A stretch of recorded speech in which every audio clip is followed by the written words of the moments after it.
All right, we're here, and time zones are lined up.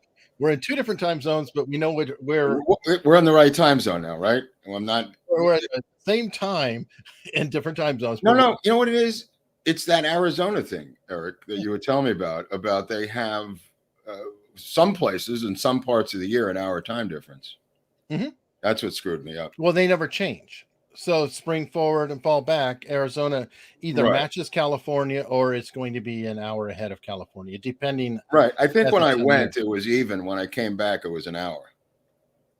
Is that possible? When I went, it was. No, it wasn't. I think the time had already changed. Oh, okay. All right. I'm trying to see. I was like, can I give them an out? Can I? Then it's me. Uh-oh, they're upset. There's no purple cup. He's got a purple tie and he's got a handkerchief. I have two beverages. Okay. I got the purple, the maroon tie and the maroon pocket square. I hope I'm dressed appropriately. I got a lot of shit last time for putting on that clown outfit. I don't know. I see it's a solid shirt, so I guess I'm just wearing regular clothes. I got a new blazer last night. I hope this is appropriate for YouTube. I didn't know there was a dress code for America's Untold Stories. Well, yes, there is. Everyone needs to buy merch, and they need to be wearing this T-shirt while they're watching. I got a haircut because I can't take the comments anymore. I hope David did the same thing up in Canada. No. The abuse that we're receiving for. Is there hair shaming? Is that a thing like fat shaming? I don't know. I feel plenty of shame due my lack of it. I mean, there's that version. I just want to say that this is going to be a good episode of Splenda with Baldwin. Splenda. It will be splendid. So, okay. To wrap up what we're doing. We promised a Splenda episode. We intended to do the Splenda episode, and then we got into a lawsuit, and that went a long way. So we didn't do it. That's why this is 13.5. Hopefully, folks enjoy it. We are going to talk about what was going down with the Splenda, and I'm glad we delayed because there's been a couple accusations leveled about. What? Yeah. There's questions about handwriting. And it's funny, my other channel has handwriting experts. I haven't gotten with any of them yet, but we'll have to look at handwriting. I was going to bring up the two Instagram posts that Halyna from Boston, Massachusetts. Excuse me. I'm never going to look. Excuse me. Anyway, she posted on Instagram of essentially Alec being a drama queen. So I was going to bring him up before. Go ahead and bring him up now. Let me see. Oh my wait. God! No. I don't think that's one of them. Insane. No. Wait. Oh no, sorry. This is the one. This is the one. Okay. Jesus. That was scary there for a second. I know. I got confused. It looks like he's in a courtroom or something there. I don't know. It's almost like he broke the cardinal sin of memeing, of never hold up a piece of paper. I don't know. Right. Apparently. So here we have Alec and Halyna. It looks like one of his kids drew this for him. I'm not really sure, but here we go. And then here's his other one. People are writing about this and talking about it, saying, is he actually taunting the law enforcement and things like that? The Zodiac killer? Is that what? The Zodiac killer? I don't know. The son of Sam? Is he the son of Sam? No, he's the son of Rust. He's the son of Alec the third. Yes, he's the Rust criminal. I don't know, but actually, people are bringing up the question about the handwriting on his little drawings and the Splenda package. So, to explore it a little bit, this is, by the way, I think H.A. Goodman. He's another YouTube channel who covers Alec Baldwin more than anybody can imagine.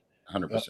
He absolutely does cover Alec Baldwin a lot. So if you want a lot of Alec Baldwin, he will cover it. I promise.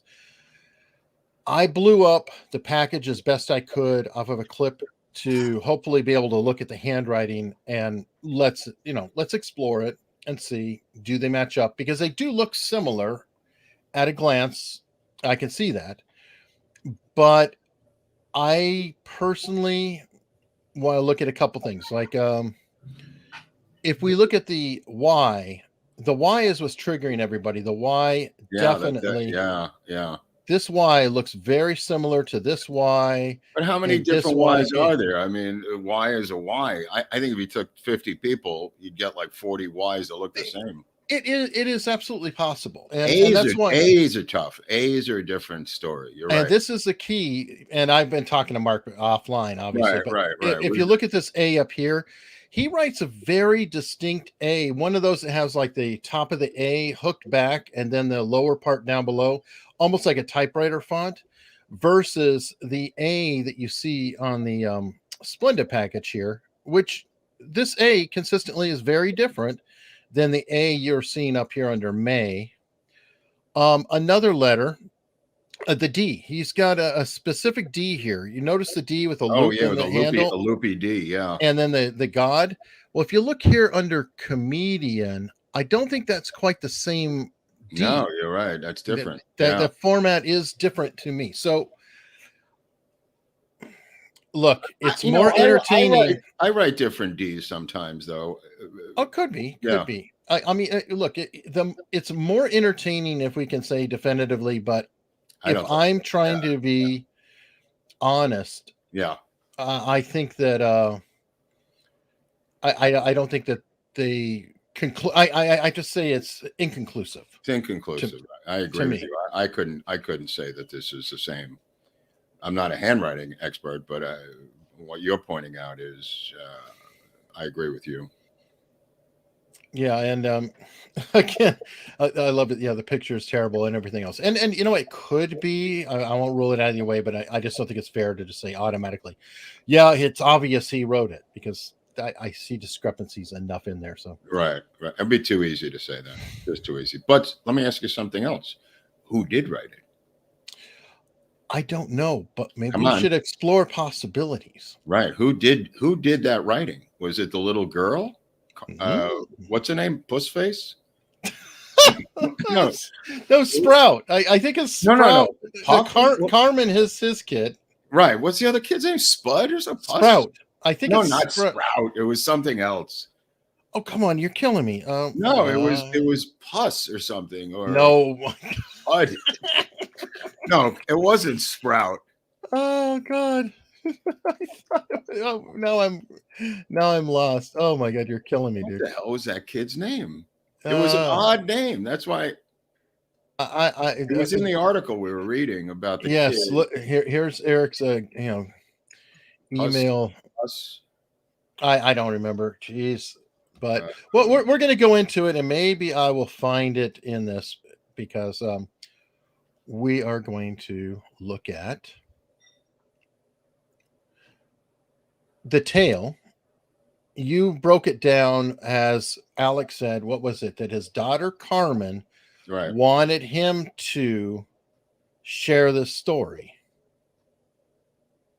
Right. So, but how do we get to that point? First, the Splenda package was at Papa's. Then it ended up at the other place. Right. And that's where it gets really, really confusing. Crush. KRUSH, right? The other health food store in Amagansett.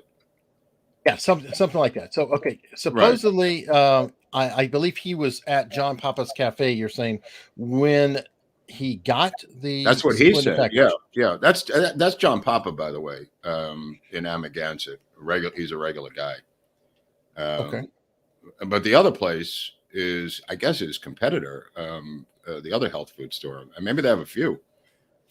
But somehow the package got to the other store. Organic Crush, thank you. Organic Crush, thank you, Jason. I'm sorry. A Crush, I knew it was something in there. One of these is a chain. I'm not sure which, but somehow the Splenda package ends up at the other store. That's a mystery. And then who wrote the message on it? It was the daughter of David Nugent. Is that what we're okay? That's where we are with that. And David Nugent is his quote unquote friend who contacts him in episode 10,000 to say that he found the Splenda package. Oh, there he is over there on the right with the sunglasses. And his daughter is right below here. Right. And that's Hilaria in the middle. Yes, this is Hilaria. That's without a phony pregnancy stomach. Right. And Carmen is Alec Baldwin's daughter. So these two are friends. Spud and Carmen are friends. These two girls. Yes. Okay. So the one in the blue dress finds the Splenda packet. And then allegedly. Or didn't find it. She wrote on it to begin with. And then it was lost. And then the same people found it. Well, see, that's where I'm confused because I think he was saying that a waitress wrote the Splenda packet. That's right. And then somehow miraculously, I keep wanting to say Sprout found the. Let's go with Sprout for the sake of argument. It might be better than Spud. It's not Spud. I know it's not Spud, but it's something like poo-poo or something. Or it's something with a P. Somebody's got to look this up because it was in the paper. Oh my God! Out in the island, out in Amagansett, with the Hampton Film Festival, they had a name of his daughter. Yeah, and he spends a lot of time with the film festival. Right, that's the guy on the left. Yep. Not Ted Nugent, but David Nugent. Right, his non-guitar playing right counterpart. Right, who's the artistic director of the Hampton Film Festival? Is that? Oh, that's like an Estevez. Yeah, Emilio. That's a miniature Martin Sheen right there. Yeah. Right? Yep. Charlie Sheen's brother, Emilio Estevez. Yep. See, what I'm alleging is that this guy here on the left is a stooge. He's a starfucker.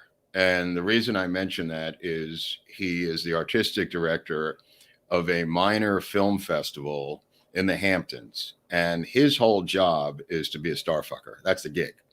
He looks at movies as an executive director, but if you look at his photos, there's 9,000 photos of him with celebrities, including Alec Baldwin.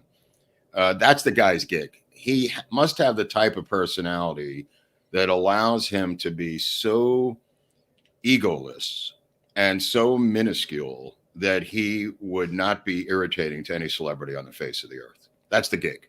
So he used to teach at the New School in New York. I went to the New School for optical psychology, the Mueller-Lyer illusions. I studied at the New School for Social Research. He went to the New School for Social Research to teach film history, this guy, David Nugent. Somehow he has gotten hooked up with Alec Baldwin, where they run a series of screenwriting seminars and various seminars in the summer, or whenever the film festival is not going on. I think it's a winter film festival. Well, maybe not. I don't know. Maybe it's a summer film festival. Oh, here's the brood. Look at all of them. No, and I think it's that writing group. Right. So they run, that was the point. Yeah, they run a children's writing group. And I thought, how ironic that they run a children's writing group and the children are writing messages on the side of Splenda packets, or at least finding them. Maybe the waitress wrote it, maybe the daughter wrote it. I'm not sure. These look like future disgruntled screenwriters from a glance. But so he's hooked up with that guy, David Nugent, doing all kinds of different programs around the Hamptons Film Festival. Now, the Hamptons Film Festival, if you just look at it and you just say, well, how does this guy get paid? He has to live out there. He has to make some income to do this, Eric, to live out in Baldwin country. And if your application is merely $250 to submit your film to the Hamptons Film Festival, he would need like 250,000 subscribers to make money enough for him to live out there, which sounds insane. So you say to yourself, well, how does this weird looking dude live out in the Hamptons? That's my main question. And he's obviously making, $500,000 a year, somehow running a 3-week film festival, Eric. Not a bad gig if you can get it. Not a bad gig if you can get it. The question is, how is this film festival run with Alec Baldwin? And the reason I said this to you this week is the dirty little secret about, this is lesson number 5 million for our viewers about the underbelly of Hollywood. The dirty little secret is that people bribe these people like David Nugent and give grants and money to get their films into a film festival like the Hamptons Film Festival.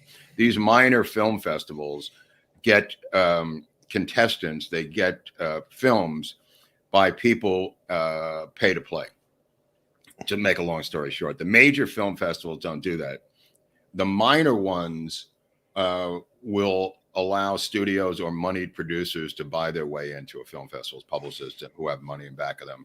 And this guy with the holding the baby is the gatekeeper to allowing you to have your film in the Hamptons Film Festival. And somehow he's affiliated with Alec Baldwin, which I find to be fascinating, that these two guys have partnered up. Now, obviously, Baldwin lives out there, so it's convenient for him to do something with film. But the only thing out there involving film, and this is a relatively new film festival, maybe 20 years old, but it has a reputation in the film business as being a viable film festival. Put it that way. Well, and if you go through and you look this up, like almost all of Nugent's pictures have Baldwin in them. Yeah. Anything with the film. I mean, he's a star fucker. He's a star fucker, bro. He is. And Baldwin's his front guy, his front man for sure. Yeah. Yeah. And Baldwin's probably donated money, and these other people have given money to get the films in the film festival. And there's a long history of this. These minor film festivals. There's one up in, I want to say, Newport, not Newport, but up, not below Big Sur. There's a couple of minor ones in Monterey and stuff like that. Where does Oprah live? She lives in Montecito Heights. There's a couple of film festivals up there that are similar to this, very small. But anyway, make a long story short, Hollywood has a history of doing this. And what we were discussing the other day is Hollywood has gone so far in terms of reviewing films, because that's also part of it, that they created a phony film critic back in the day. And the phony film critic, was that his name, David Manning? David Manning was the critic name. Matthew Kramer was the marketing guy at Sony. Right, at Sony, who actually did it. This is a stock photo. Right. I cannot find a photo of Matthew Kramer. Common name. I couldn't find it anyway, any with Sony or anything else.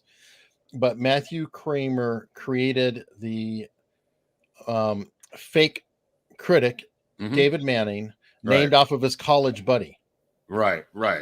And this was up in Connecticut, I believe. Something Courier, the Stanford paper that was up there. They didn't even know it. He was phoning in or mailing in or faxing in his reviews, and nobody ever met the guy, not even the editor. And of course, he didn't exist, which I always thought one of the greatest stories in Hollywood that nobody knows about. Hollywood would also, they would fax the film critics pull quotes, David Manning, fictitious writers. So apparently it's a thing now. It's been thoroughly outed. Oh, wow. Yeah. I'm didn't trying know to it's see that public. Wow. When they went investigating him at his paper, Newsweek reporter John Hord discovered that the newspaper had never heard of him. Right. That's right. So the paper he wrote for. So it's like, yes, that's what I'm saying. They didn't, they emailed or faxed the reviews in. They never even heard of the guy. Now, of course, they probably paid to play. So the guy says never heard of him. But one of the other things they also do is they wine and dine these critics on junkets, and they take them on these trips to wine and dine them. And they also send them like 5 or 10 pull quotes about a movie. And they say to them, please pick out your top 3 or 2. So, and they just go this one and this one, and they mail it back.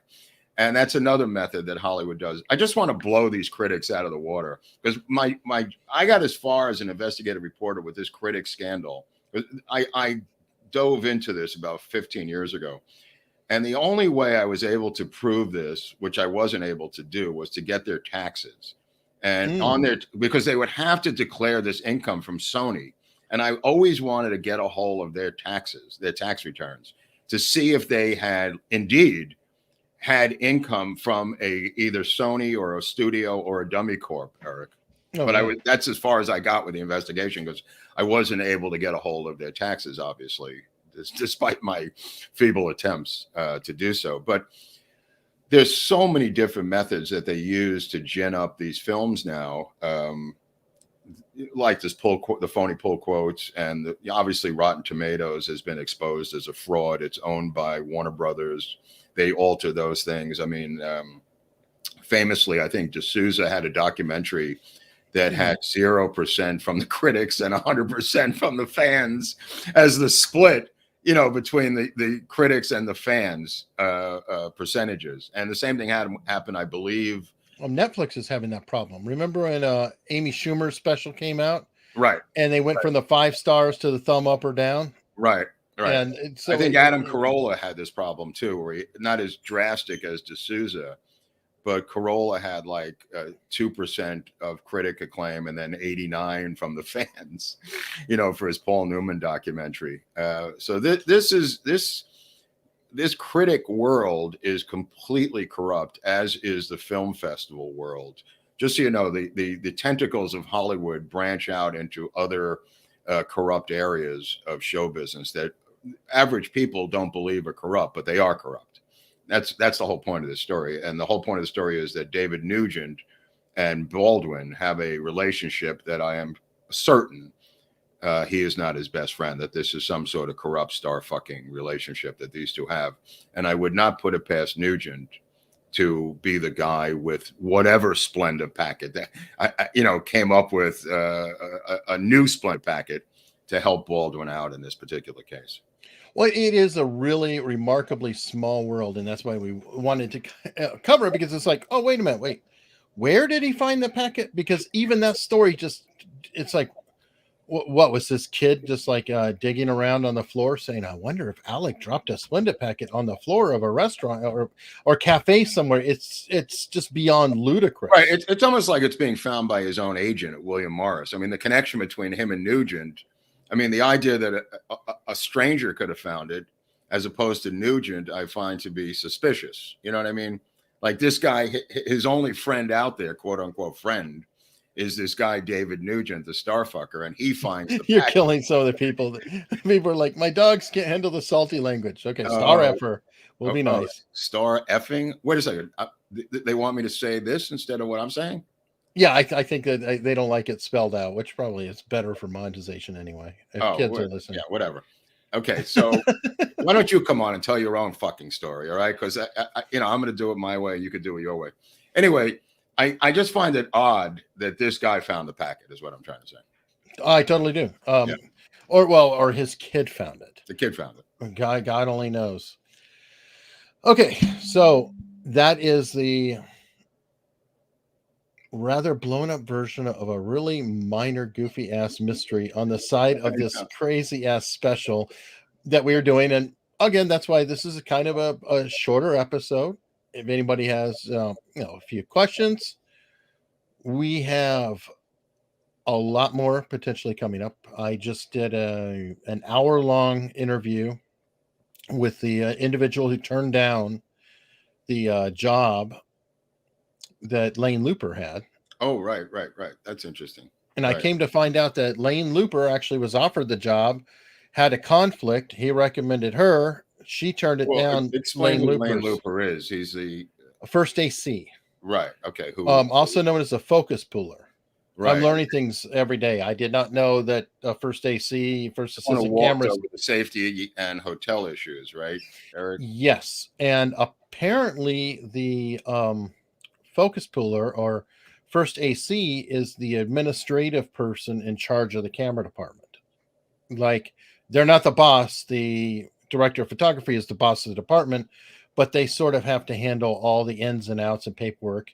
And we definitely will be covering that it's covered in that interview. It's a audio only interview. I'll be releasing the whole thing on the locals for just local supporters, Right. and I'll be releasing some excerpts on here on the show, that we may work into our next episode or two. But if people want to check that out, that is on Now, locals. what about the lawsuit? Because I was Viva there. I mean, where do we stand with that lawsuit? That was filed in New Mexico, and we've yet to hear a reply, a rebuttal, or a.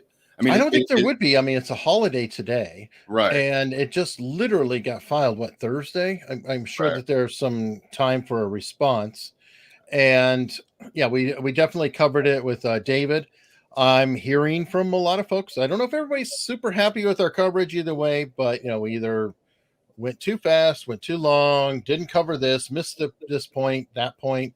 I literally just got something in and saw it in the comments about the fact that Thel Reed apparently had his flight canceled on his way to New Mexico. And maybe, I don't know. I don't know if he had his flight canceled or did not have it canceled. I'm not quite sure if that's relevant to around being on the set or if that's a personal conflict. And the problem is that the whole complaint reads literally just like gossip. It reads like a conflict between a couple families who are angry with each other. Angry at each other. Yeah. David said it's going to be kicked out. I mean, in his opinion. Yeah, it could well be. It could now, well be. What is the deal with this guy, Billy Ray? We never heard from him ever again. The other gun guy, Eric. Remember Billy Ray? I do, and there was nothing here. Okay, what? Artie Noobs is saying that Seth allegedly canceled Thel's flight to stop him from getting to the ammo safe before he did. Wow, that's a bold statement. Yeah, I guess. How would somebody know that? How would somebody know that Seth canceled anybody's flight other than Seth saying that? The claim is that only Seth, Troy, Hannah, and Thel knew about the flight. Right, but when you book a flight, I mean, wow. Thank you, Georgina. Oh, thank you, Miss Wilson. When you book a flight, does somebody else get to cancel your flight? Supposedly, somebody called claiming to be Thel Reed and canceled the flight. I see. That's what I'm saying. This is so sketchy. It's so we're in hearsay. We're in hearsay territory. So it's like that's crazy. That's just crazy. I'm not buying that at all. Somebody. Yeah, I don't. Up. Come on. Maybe it. Yeah, it's okay. And Hannah's father said it was Seth. Well, of course they're going to say it was Seth because they're suing Seth. But I don't know. Right. Maybe it did happen. Maybe he did. It could happen. I don't know. Yeah, I don't know. I don't know. It's, I'm curious about the safe. I mean, did Seth have the combination of the safe? Or when you buy a safe like that, do you set the combination yourself, Eric? Well, does a safe that you buy, a gun safe, come with a combination written on the inside saying this is the combination? Well, I think there's going to be a default combination. I don't know. I've never bought a gun safe, but I have bought a safe before, and I know that they usually come with a standard combination or there's no combination. But I don't know the circumstances. I don't know. I'm even guessing that Seth sold the safe to Hannah Reed. He claimed it was his safe. Right. According to the documentation. And then Hannah saying, but she has receipts to prove that they bought it. But that they're not mutually exclusive. Like it could have been his safe and then she bought it from him. Did she in turn change the combination? That's not in the document. It doesn't say. Good point. We bought the safe and changed the combination. I don't know. And I don't know. Also, how come we've never heard from Sarah at all? Yeah, and people are asking that. It seems like there's smart. I don't want to say smarter people. It seems like there are people who are being very quiet and they're not saying anything. Right. And there's other people who we can't hear enough of. Like we never heard from the director. We never heard of, even after Serge filed his lawsuit, we never heard from Serge again. Well, and he has posted on his Instagram about it. He wrote like a 2.5 minute video just how he was very upset about the safety protocols and things like that, and in remembrance of his friend. I really feel badly for Serge. Yeah. I think he lost his friend. And I don't know if he will win in his case or he will not. But either way, everything I've seen, they have a very deep friendship going back a lot of movies. Like I started to do a little check, and I think almost every movie she was on, Serge was on. Well, that happens. Yeah, you have the same people if you're going to do that kind of work. What Yeah, about? I was told by Kira that cinematographers and gaffers are stuck together quite a Yeah, lot. And that's true. in England, she was saying that there was actually two choreographers, if you will, or cinematographers, if you will, or DPs, one of lighting and one of cameras, Hmm. and that the gaffer could be considered like the director of lighting, or Yeah, in like Europe, that. lighting is the equivalent of a DP. They take it very seriously, especially in Eastern Europe. That's for sure. And that's what she was saying, is it's Not as like much here, not as much here, but in Europe, yeah, definitely. In art films, that's for sure. Now, what about the husband? Where's his lawsuit? I don't know yet. Hmm. I'm not I have not heard on that. He kind of disappeared. I mean, we thought that was imminent. He lawyered up. I mean, they said they were going to drop the hammer on everybody, and now nothing. Yeah, I don't know. Maybe he's waiting for his father-in-law. Okay. Now that's a good point. Now, what about the phone, Eric? What is the status of the extradited phone that was put in handcuffs, flown on Con Air from New York to New Mexico with federal marshals that look like Tommy Lee Jones? What is the status of the phone? Apparently, Alec has turned over his phone to the Suffolk police or whichever local police department there is to him. And I'm not actually sure what is happening, because what I read was that they were going to extract the data and provide it to New Mexico. So Right. it Oh, appears wow. that the phone is not going to New Mexico, that they're Oh, going to be dependent on the other police department. Now, I could have read incorrect, information, but that's what I understand. And I thought that was kind of interesting that there's who an will do the arrangement. extraction? Some forensics guys at the Suffolk County I Sheriff's imagine, Department? yeah, I imagine, whomever they have in their So tech their department. lawyers could oversee that on the East Coast, possibly, to watch that process? I don't know. I think you know, and you're not telling us. I think you know more than you're saying. What are Sure. you holding back, Hunley? I think you know something. I'm a devious so and so. No. I I mean, know but that Heather whatever is awesome. Thank you. I love this. Heather's wonderful. I love Heather. The So you're saying that the phone never left the Long Island? From what I understand, it never left, and I don't know whom would be actually looking at it, what data. I always worry about that, because now it's a list of requirements. Okay, we want this, this, and this. I know that Alec is trying to not have a fishing expedition on his phone, and I can't Right. totally blame him on that. Right. Again, I would be very critical of Alec, but if it's my phone, I definitely want to. Can they go by dates? Can they say, like, October 15th to November Well, 15th? supposedly anything related to the film or incident, but to Right, find but you'd that, have to go fishing to find that. I mean, you'd have to fish yes, around. And right, then afterwards, I mean, he may have been texting after the event a month and a half or 2 months after. yeah, I guess, and I don't know if having them look at it would be almost like a special master of sorts, because they don't have a case against Alec Baldwin. Santa Fe does, so Right. whatever Well, they it turn could be a over is the only forensic thing. expert, never mind a special master, but it could be a Sure, forensic I hope person it is. that's handpicked by Baldwin's lawyers, let's say. Could be. I Yeah. mean, in fairness, I would hope that you would have a forensic expert going through the phone, not, well, not like the guy they had in Rittenhouse who goes, "Oh, my job is to look at social media and share videos." Right. Hopefully, somebody a bit more qualified, but I just don't know. Hmm. It's odd to me.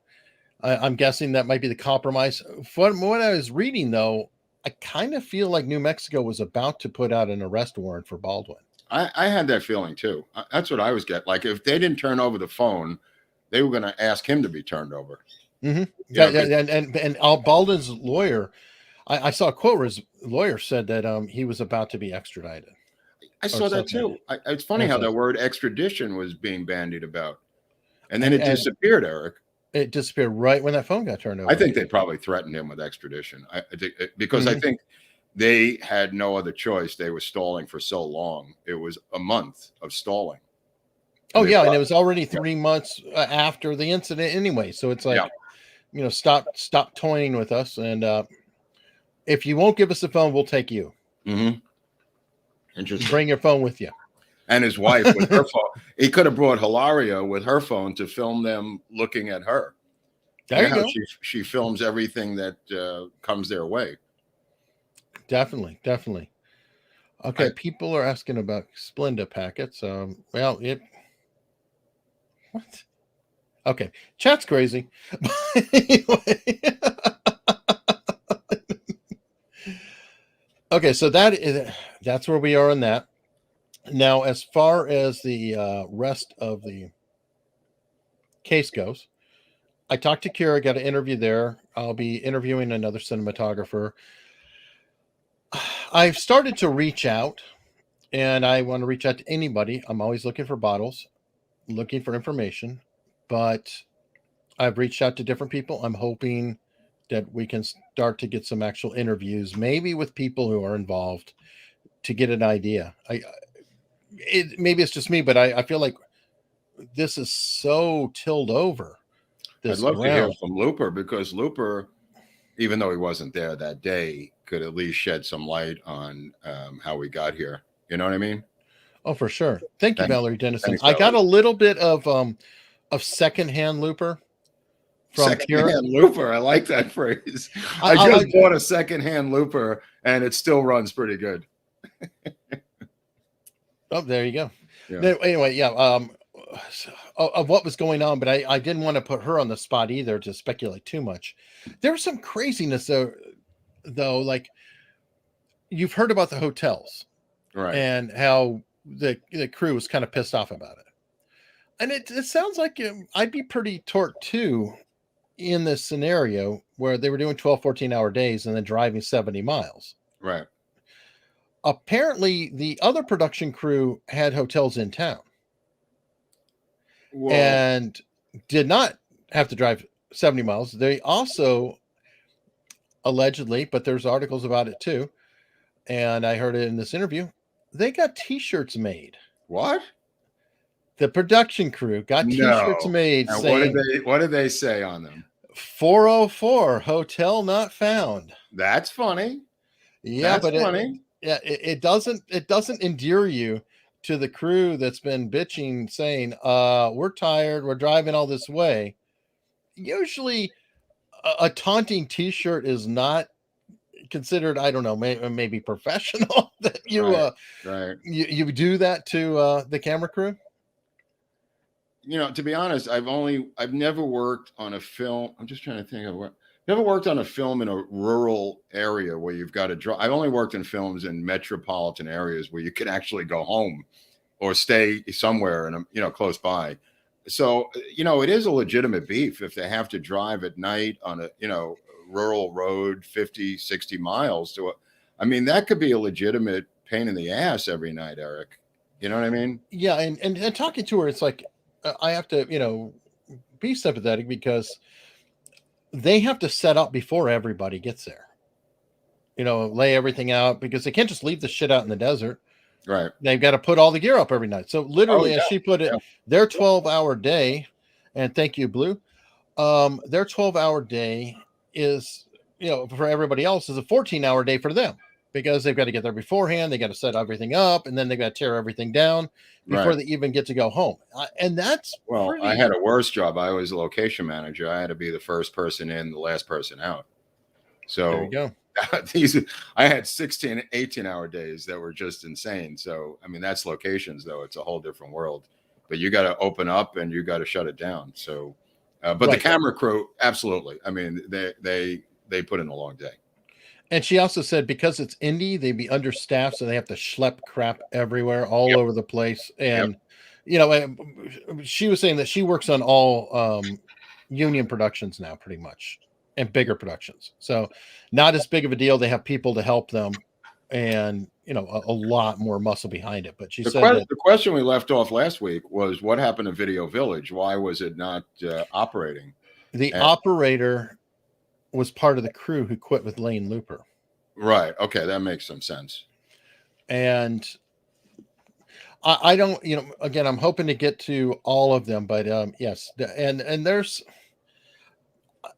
I'm going to get into Eric's speculation land, and good question, David B. Good question, David. Yeah, we kind of threw it out there that could happen. I mean, yeah, especially that's why we were thinking about Paris and that kind of situation. Obviously, right. I mean, Hilaria would be comfortable in Spain. We all know that. Right. So what's French for Hillary? And you know, well, maybe that'll be the next iteration. Yeah, she could do French yoga. Could hook up with the Basque separatist movement and become a revolutionary in Spain with a beret. It's not far fetched. Oh, I think so for sure. And what was I just saying? But I mean, the Video Village. Yeah, was not replaced. So here's my question. The reason I bring it up is because that means that the director, Sousa, had to be looking over the shoulder of Hutchins to look at the camera on the Steadicam because there was no monitor of Video Village. And Kira pointed that out. Kira pointed that out. They would not have been there if Video Village was working. Right, exactly. That's the point, I think. Ironically, if Video Village was working and the crew didn't get, didn't quit, Lane Looper might have been the one shot. Lane Looper might have been the one shot. And also, I don't know how the other keys of the other departments were seeing what was going on in the church without a video monitor to see what was going on in the church. You know what I mean? Like, I don't know. Obviously, they would use walkie-talkies and say, all right, come on in or whatever. I mean, but from what I understand, according to Reed, they were, because of COVID protocols, heavily leaning on the Video Village to show them when and if a thing was over. You know what I mean? And also, just to address the recording part of it, you know, because somebody said that they don't record rehearsals. I've been on sets, you know, where people film it with cell phones, and people, you know, we talked about that crew too. Members, and also it doesn't cost anything to film a rehearsal or a blocking. I've seen it recorded. I mean, I don't know if they recorded it here, but that's why I brought up the idea of the recording, because we talked about it. We did talk about that as well. You said that no, it would not be recorded unless they're saying roll camera, roll sound, period, on the main cameras. And I asked her about DVD extras and all that, and she goes, BTS. She said you'd have to hire a union crew to do BTS because it's a union production, and a low budget like that, they didn't have the money to. Not true. I've seen directors, interns do it. I've seen people's cousins do it. I mean, on an but was it a union shoot or no? It wasn't a union shoot. It was that's her point. This was a union shoot, and so she's saying a semi-union shoot. Well, no, she's saying it was a union shoot. It's a tier 1. She broke that down too. Okay. Well, because she was offered the job, but a tier 1, I guess, on a union shoot, then you would have to have union behind the scenes or whatever. I don't know. I can't, get in detail. Yeah. But it is questionable, and the Video Village thing. As she put it, the Video Village was up every single day. Well, I guess they walked that morning at 6:00 in the morning. Right, they quit the night before, came back to get their gear in the morning. I don't know if it was Lane alone or the rest. Their gear might be digital cameras, might be monitors, might be, I don't know what their gear was. And from what I get back from Lane Looper through her, it was his just personal stuff, like bags, different things to move it around. The cameras themselves, I believe, are all rented. Right. Yeah, that's why I was saying that. Yeah, it would seem like they rented a package in town, and they would keep that package. I mean, wasn't a new crew en route? I think a new crew got there, but again, it was a non-union new crew. She's claiming that may not even be legal. She doesn't know all the standards on it, but because of the union set. Right, you're saying it's a union shoot with a non-union camera crew. That's what I thought it was. Well, they were all union. They replaced them with non-union when they quit. Right. Well, she's saying that you can't do that. How do you replace a union crew with the non-union crew. That's what she said. That Okay. may be illegal. They might be in a pickle. Okay. Maybe you never know. Gabriel Pickle knows the answer on this. Maybe she might be in a pickle because something doesn't line up here. I was under the impression that this was a semi-union, non-union shoot, that everybody was not in the union. Me too. I thought it was indie, non-union. Some people. Well, let's take a look at David Halls. I mean, he's non-union. I mean, he has a contract to work under union. I forget. It's a weird agreement thing. Right. Okay. I rest my case. I'm not going to beat this dead horse, but the reason you go to New Mexico to shoot a film is because it's cheaper and there's non-union help. I don't know what they seem to be dotting I's and crossing T's in some sort of linguistic pretzel here. But you go to places like Georgia, where this incident happened with Midnight Rider. Midnight Rider. The reason you go to New Mexico and Georgia is to find non-union help and low budget and tax credits too. Obviously, New Mexico was giving out tax credits, so was Georgia. But okay, you want to play that game and say everybody's got to be union? Okay. This is a great question, Heather. Whatever, too. By the way, and the strike was happening almost at the same time. Right. She died 6 days after the strike was settled. Right. Well, they never officially went out. They voted to go out. Right. But it was saved the Saturday before she died. Right. That's true. And I was going to say, boy, that is a really crazy coincidental overlap. Yeah. On that one. We've not dug into that, but well, I actually was using it as fuel for their fire somehow. Again, they were saying that this low budget shit show needed union muscle, as part of their promotion of IATSE. So again, if it's a union shoot, why does it need more union muscle? I don't know. Well, why did this shit show? If the union's so powerful, the union's so professional, the union's so experienced, why did this union shoot turn out to be a total shit show? You can't have it both ways. You can't have guns going off, people getting shot, people quitting, bad hotel rooms, but yet they're saying it's a union shoot. I don't get it. It's a low budget indie that has union crew, but it seems like it made its own rules up as it went along, according to these producers who came out of Georgia, coincidentally, right? Didn't these guys come out of Georgia, Eric? Yeah, I think it's a Georgia crew. Right. Pickle came out of Georgia. I mean, I don't know where these people came from, but they had worked with Baldwin on she said that they came out of L.A. Because she said that there's the West Coast and East Coast in the union, the IATSE or whatever. Right. I'm talking about above the line. The above the line people who came out of Georgia from that film company out of Georgia. The Pickle and the others above the line had that film company that we showed in episode whatever. I don't remember. I forgot what episode that was, but Pickle was part of that contingent out of Georgia, from what I understand. Yeah, absolutely. Okay. And then, by the way, like a producer could give two shits about a union. They have to deal with it, but it's not their primary focus.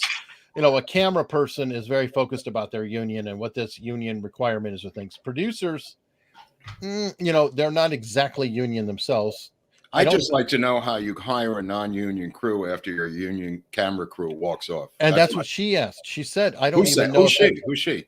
Kira, the one I interviewed, who turned down the job to begin with. So she doesn't know either. She said that it's unheard of. She doesn't know I agree. Look, I don't know if it's unheard of, but it might be a right to work state. It might be about. It is a right to work state, but I don't know again.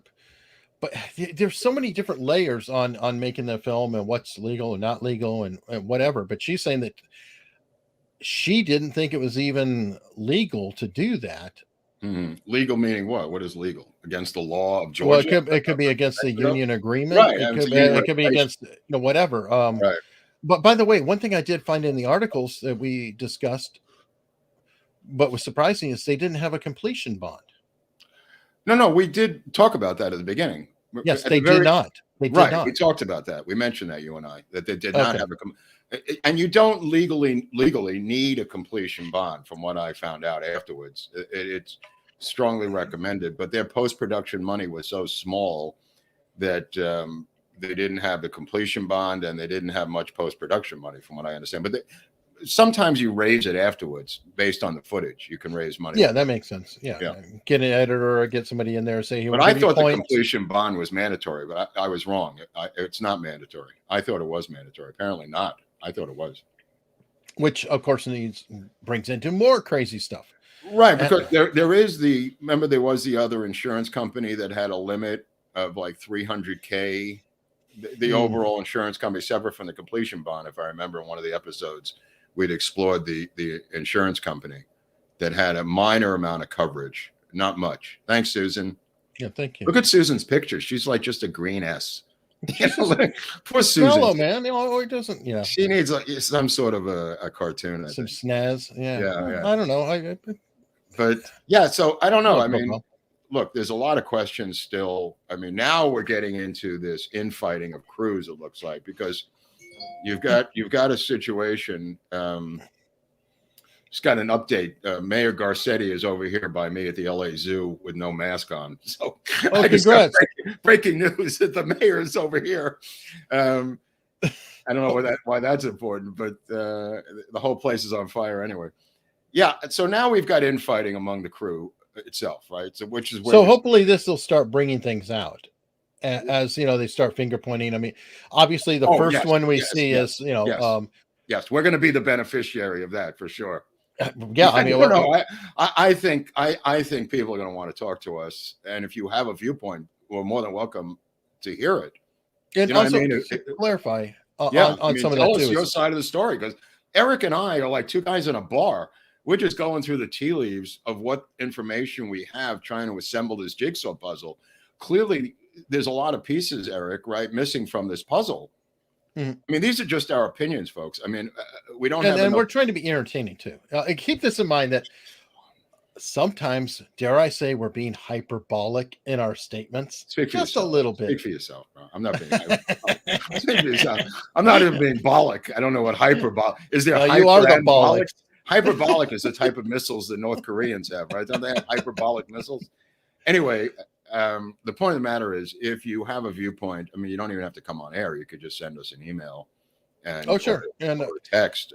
We don't have to use your name. It could be on deep background or background, depending on how you want to play it in journalistic terms.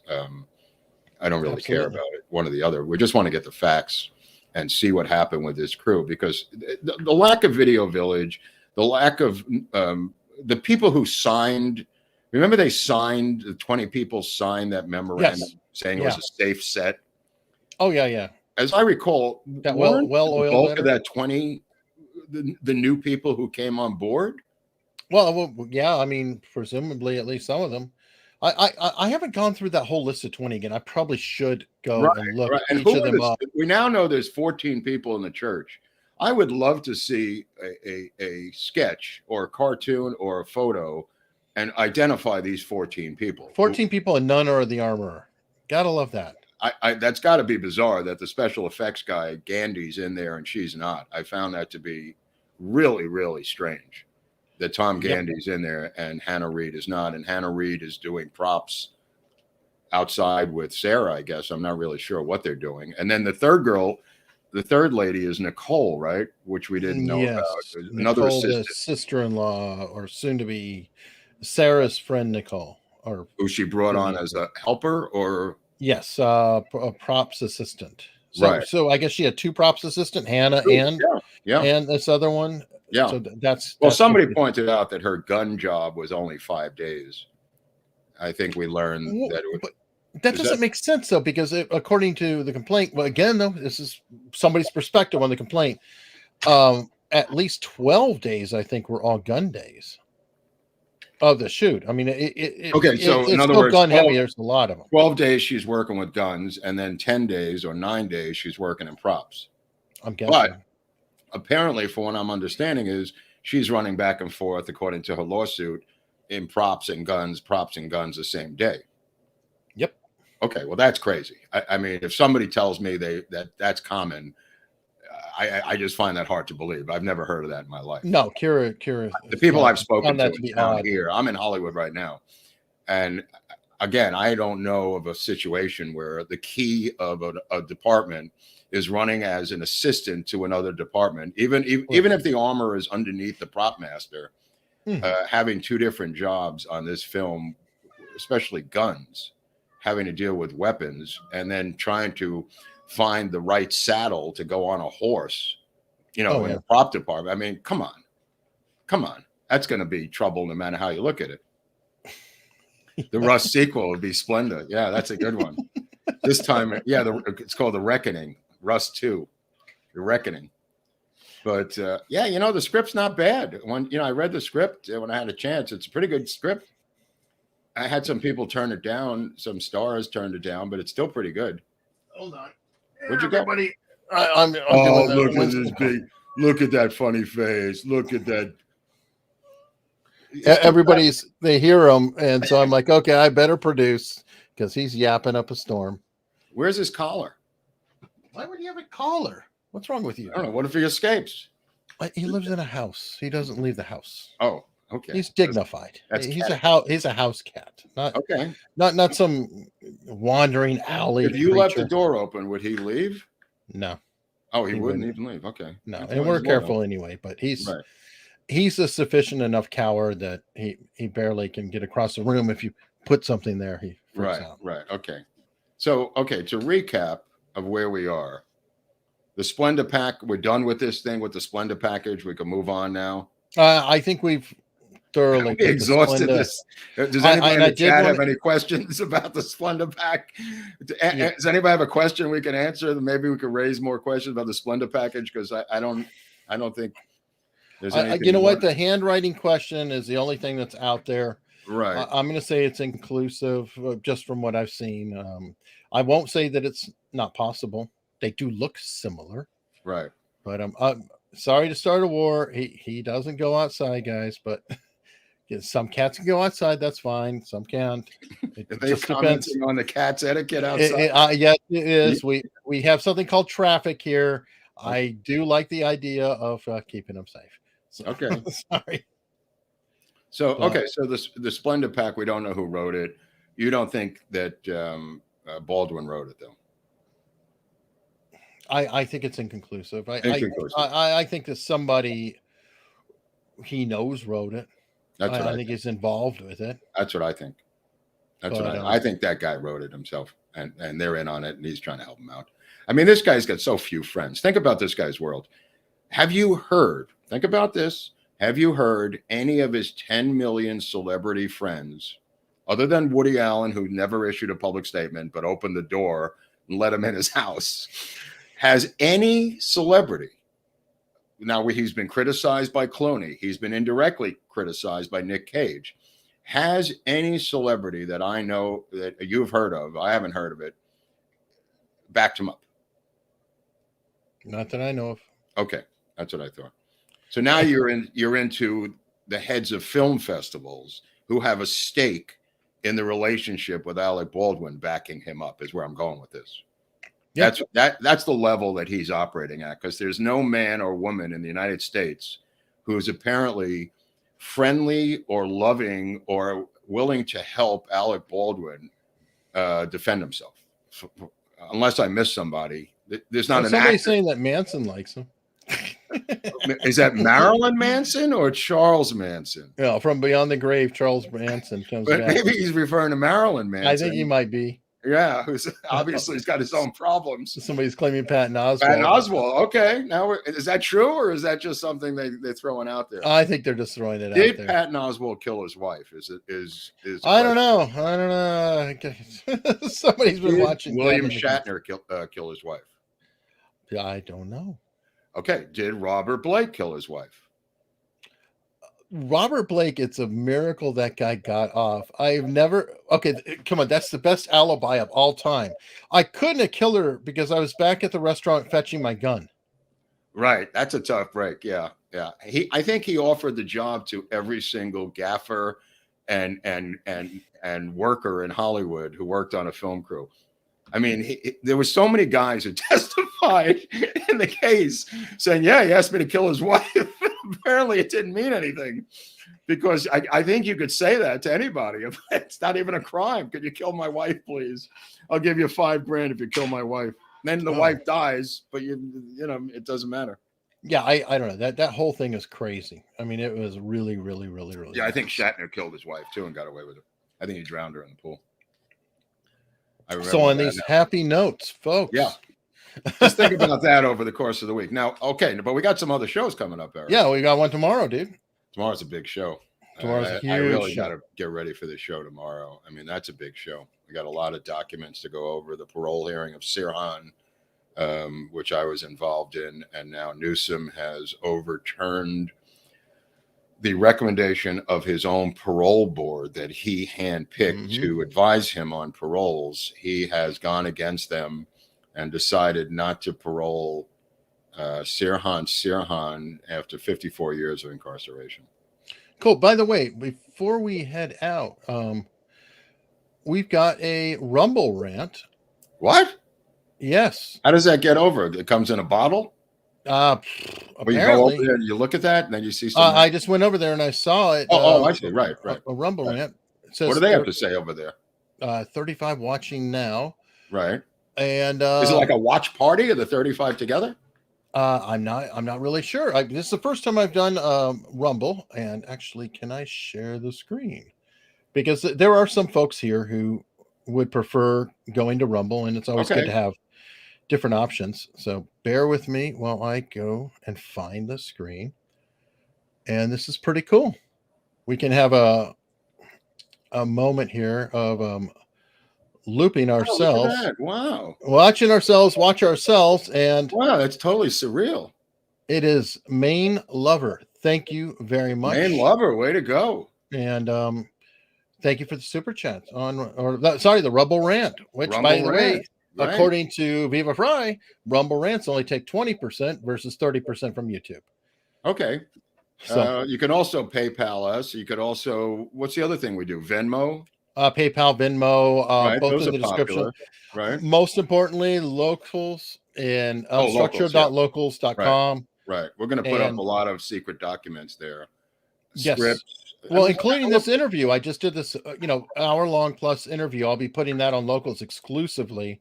Right. And only pieces of it will be going back out on YouTube. But the whole interview for $5 a month, you can feed an entire family in Nairobi. And I think that's what does it cost? $3 or $5 or? I don't know the cost of rice in Nairobi. No. Forget about Nairobi. That was just an example. But what is the locals cost? Locals $5 a month. Oh, right. Okay, right. So forget about that family in Nairobi. They're not eating this month, but we would like to eat, Eric and I. I've got this rare stomach condition where the doctor said I have to eat every single day. This is really getting bizarre. But if you could help us out in Locals, or at least subscribe. I mean, how painful is it to subscribe, Eric? I think it's easy. Button down below. It's the added extra effort of hitting the bell and then, of course, checking off all notifications. Otherwise, you probably won't get it. I don't know. Everybody seems. Do you get notifications? Does it work? Sometimes. Okay. I subscribe on another channel to this channel, but yeah, it's not super consistent, but right. I don't always pick up on. People are saying Cash App. I think I have the Cash App off the look. Okay, that's a weird one. What? We will, if you want to donate money to us anywhere, I will be there to do that. I mean, if you have just crypto, meet me in front of my house, and if you're in Hollywood, just meet me at House of Pies on the corner of Franklin. I think we could do some business over here. I could get the pie, and then I could meet you. It'll be like a meet and greet. We should have meet and greets, Eric. At some point. I'd like to get there someday. I mean, one of my goals was to tour with my show, like a tour, like a regular tour. Oh, awesome! Thank you from Spain. We can go to Spain. We could meet Leslie Hilarious family. Wow. Dude, we got to do a world tour where we just do the show on a stage. Wouldn't that be great? Yeah. And then if we had like a monitor, we could show stuff on a monitor, but be on a stage with a live audience. Yeah, be like Jimmy Dore with his. What does he do? He's got. He tours and he has a projector. Okay, that's all we need is a a monitor and a projector, right? That's right. And I like travel money. and travel money through PayPal. And don't forget the book and coffee fund. I had to pay for my own haircut. That was $35 yesterday.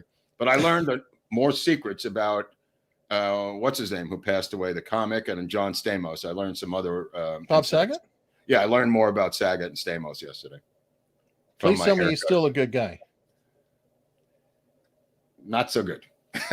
All right, so Mark and I will do it in another show, but I learned some stuff. All the right, haircutters and makeup people, they know everything.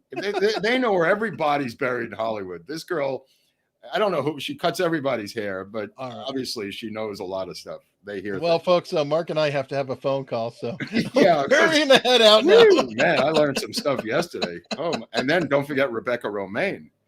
She's apparently, that's Mrs. John Stamos. If you remember Rebecca Romaine, the ex, she's somehow woven into the plot line. That might be an episode. But tomorrow, I just want to get into tomorrow because tomorrow's a big day. Yes, tomorrow with the parole hearing, there were three things that Newsom cited. One is he was a star effer and loved Robert Kennedy.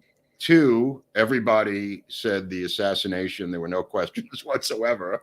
And three, he had calls from all these evil Kennedys, and he weighed in with the evil Kennedys and didn't go with the good Kennedys. So he's not letting Sirhan out of prison. And as the judge said in the case when I was there, this is life with parole, the sentence, not life without parole. So apparently Newsom doesn't care about that.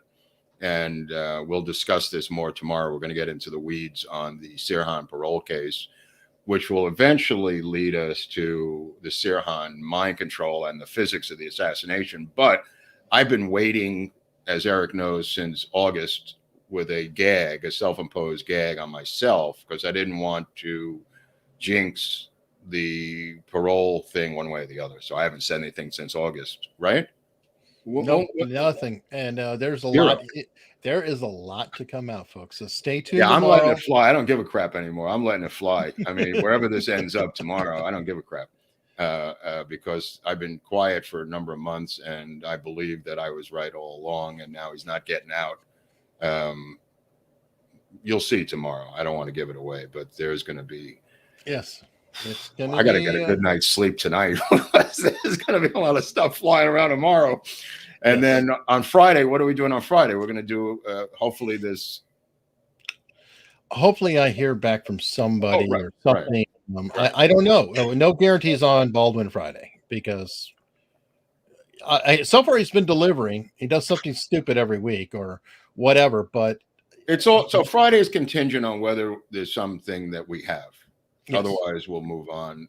I don't want to become the Baldwin station like Mr. Good. Nope. Done a wonderful job over there, but that's his niche. And we went off on this tangent because of my Hollywood knowledge and stuff like that, and Baldwin knowledge and crap. And it's kind of taken off on its own course, which is fun. But we want to do America's Untold Stories, and I gave Eric some new ones yesterday that we're going to do in the future. Yep. And by the way, if it is interesting and Baldwin, we'll do it. Yeah, but it's a matter of. I do not want to go repeating ourselves over and over and over. No. It's got to have something new every show. Or right. I don't want to beat a dead Baldwin. And on that note, folks, see you tomorrow.